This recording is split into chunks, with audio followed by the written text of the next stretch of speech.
جاندار کہہ لیتے ہیں، جاندار درمیان کی کہہ چیز. لیتے ہیں. اس کو اردو میں گونگا کہتے ہیں اور سنیل اسے انگریزی میں کہتے ہیں. تو آپ سب اس سے واقف ہوں گے اور یہ خشکی اور سمندر دونوں میں پایا جاتا ہے. لیکن آج ہم کیوں اس کا ذکر کر رہے ہیں؟ کیونکہ اس کی فارمنگ جو ہے وہ بڑی منافع بخش ہے. کیسے یہ بھی جاننے کی کوشش کریں گے. اچھا یہ جو گونگا ہے اس کا ایک سلائم ہوتا ہے جو کہ میوکس ایک کائنڈ آف اے میوکس. تو وہ سلائم جو ہوتا ہے وہ بہت سارے پروڈکٹ میں یوز ہوتا ہے. خاص طور پہ بیوٹی پروڈکٹس کی ہم بات کریں، ایکنی ہو، رنکل ہو، ڈارک سرکلز ہوں، وہ کریمز کی فارم میں اور سیرمز کی فارم میں وہ یوز ہوتا ہے اور اس کے فائدے یہ بھی ہیں. تو ہمارے ساتھ موجود ہیں سدرا سجاد جو کہ سنیل فارمنگ کرتی ہیں. پاکستان کی پہلی خاتون ہیں جنہوں نے سیلز کی فارمنگ کر کے انہیں باقاعدہ بزنس کے طور پر استعمال کیا ہے. Thank you so much Sidra for your time. بھائی یہ ہمارے گاؤں وغیرہ کی طرف میں تو اکثر یہ آہستہ آہستہ جو ہے وہ چلتے پھرتے چھوٹے چھوٹے شیل کے ساتھ یہ جاندار پائے جاتے تھے. لیکن ویسے تو کوئی بھی چیز جو ہے وہ کہا جاتا ہے کہ اس کی ویلیو ہوتی ہے. قدرت کے کارخانے میں ہمیشہ ہم نے دیکھا ہے کہ اس کی امپورٹنس ہے. لیکن یہ سنیل فارمنگ اور میک اپ کے پروڈکٹس میں اس کا استعمال، اس بارے میں پہلی دفعہ سن رہا ہوں. تو مزید بتائیے گا کہ یہ آئیڈیا کیسے آیا آپ کو کہ یہ کرنا چاہیے؟ سب سے پہلے تو بہت بہت شکریہ آپ لوگوں نے مجھے اپنے شو میں انوائٹ کیا. اور دوسرا یہ تھا کہ سنیل فارمنگ کا آغاز میں نے قریباً 3 سال پہلے کیا تھا.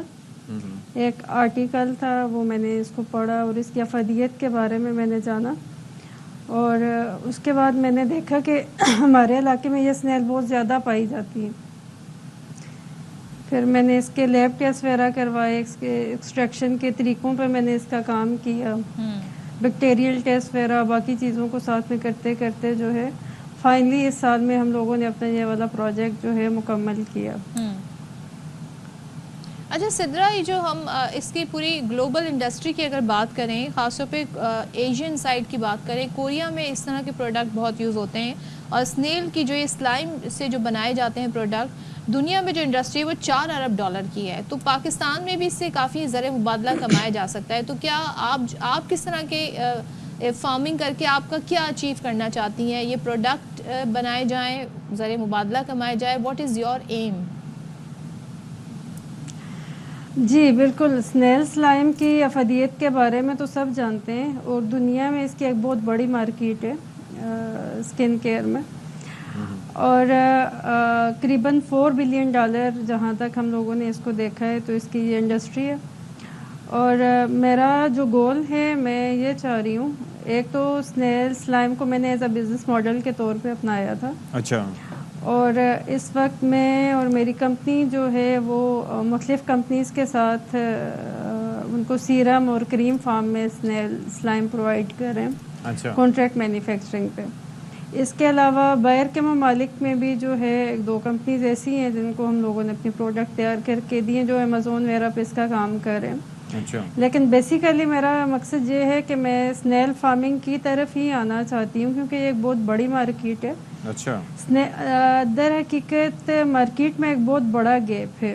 ابھی سنیل سلائم کی جتنی ہے ریکوائرمنٹس ہیں، جو اس کی مانگ ہے، اس ساری چیز کو لے کے یہاں پہ پروڈیوس بہت زیادہ کم ہو رہا ہے. اور پاکستان میں تو میں پہلی ہوں جس نے اس کو شروع کیا. مجھ سے قریباً ہزاروں لوگوں نے رابطہ کیا ہے جو کہ سنیل فارمنگ میں آنا چاہتے ہیں. اور میرا گول یہ ہے کہ میں علاقائی سطح پہ لوگوں کو اس میں انوالو کر کے مزید چھوٹی فارمنگ اس کی پہلے ایک تو دیکھیں مین بات یہ ہے کہ اس کی مارکیٹ جو ہے، کیونکہ پاکستانی مارکیٹ میں یہ نیا پروڈکٹ ہے اور اس کو جو بھی اس سے پہلے کام کر رہا تھا تو وہ باہر سے ہی ایکسپورٹ کرواتے رہے. اچھا. تو میرا یہ ہے کہ میں اس کی ایک بڑی مارکیٹ اس کے لیے ایک گراؤنڈ بنا لوں جس میں پھر علاقائی سطح پہ لوگوں کو میں سدرا ہمیں یہ بتائیے کہ ہم یہاں پر کافی چیزیں دیکھ رہے ہیں. کوئی وہ جو پانی کی 18-19 لیٹر کی بوٹلز ہیں ان میں بھی کوئی چیز موجود ہے، کیا سلائم اس میں موجود ہے؟ پھر ان کو رکھا کیسے جاتا ہے؟ ان کی خوراک کیا ہوتی ہے؟ طریقہ کار کیا؟ ٹیمپریچر مینٹین کرنا پڑتا ہے ان کے لیے؟ اور یہ لائے کہاں سے جاتے ہیں؟ آپ نے کہیں سے منگوائے تھے یا آس پاس سے ہی ایکوائر کیا ان کو؟ سر یہ سلائم ہی ہے جو ہم لوگوں نے ایکسٹریکٹ کیا ہے. اور اس کو پھر ہم لوگ پراپر پریزرو کرتے ہیں، اس کو ہم لوگ فلٹر وغیرہ کر کے تو اس کے بعد جو ہے سیرم اور کریم میں کرتے ہیں، پورا پروسیجر ہوتا ہے.